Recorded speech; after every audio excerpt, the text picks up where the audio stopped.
ଯୁବରାଜ ସିଂ ବାବୁ, ଆପଣଙ୍କ ଗୃହରେ ବହୁତ ସମୟ ଧରି ସମସ୍ୟା ଲାଗି ରହିଛି।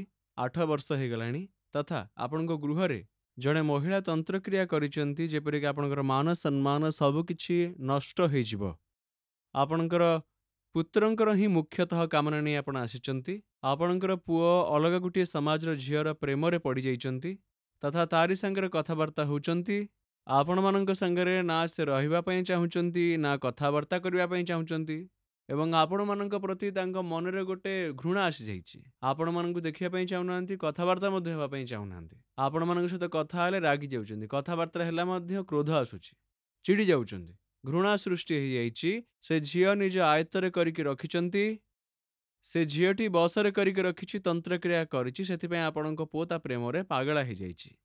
ତାକୁ କେବଳ ସେଇ ଝିଅଟି ଦେଖାଯାଉଛି, ଆଉ କାହା ବିଷୟରେ ଭାବିବାକୁ ମଧ୍ୟ ଚାହୁଁନାହାନ୍ତି। ସେ ବିବାହ ମଧ୍ୟ କରିବା ପାଇଁ ଚାହୁଁନାହାନ୍ତି। ଯଦି କରିବେ ତାଙ୍କରି ସାଙ୍ଗରେ ବିବାହ କରିବେ, ତା ସାଙ୍ଗରେ ରହିବେ, ଏପରି ତନ୍ତ୍ରକ୍ରିୟା ହୋଇଛି। ପୁରାପୁରି ଜିଦି ଧରିକି ବସିଛି ସେ। ଠିକ୍ ଅଛି, ଠିକ୍ ହେଇଯିବେ, ଚିନ୍ତା କରନ୍ତୁନି। ପେଶୀ କରିବାକୁ ପଡ଼ିବ ବାରମ୍ବାର, ଠିକ୍ ହେଇଯିବ। ଠିକ୍ ଅଛି, ଆସନ୍ତୁ, ବସନ୍ତୁ ସେପଟେ ଯାଇକି।